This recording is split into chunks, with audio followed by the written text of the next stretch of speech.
Arrest ಮಾಡಿ ಕರ್ಕೊಂಬಂದಿಲ್ಲ. 10:30 ಗಂಟೆಗೆ ಠಾಣೆಗೆ ಕರೆದಿದ್ದಾರೆ. 10:30 ಗಂಟೆಯಿಂದ ಸಂಜೆ 6:30 ಗಂಟೆವರೆಗೆ ಬೇಕಾ ತನಿಖೆ ಮಾಡೋಕ್ಕೆ?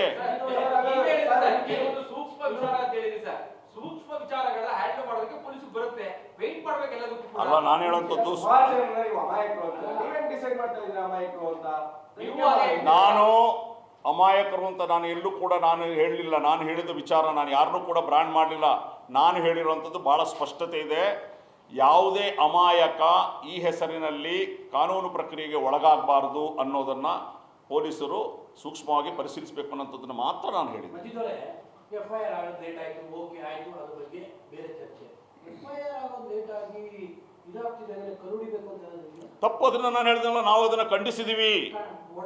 ನಾನು ಹೊಡೆದವ್ರು ಯಾರೇ ಆಗಿರಲಿ, ಬೇರೆ ಬೇರೆ ವಿಚಾರಗಳಿದೆ. ನಾನು ಹೇಳ್ತಿದ್ದು ಯಾರೇ ತಪ್ಪು ಮಾಡಿರಲಿ, ಯಾರೇ ಕಲ್ಲು ಹೊಡೆದಿರಲಿ, ಅದು ಸ್ಟೇಷನ್ಗೆ ಹೊಡೆದಿದ್ರು ಅದು ತಪ್ಪು. ಅದರಲ್ಲಿ ಯಾವುದೇ ಎರಡು ಮಾತಿಲ್ಲ.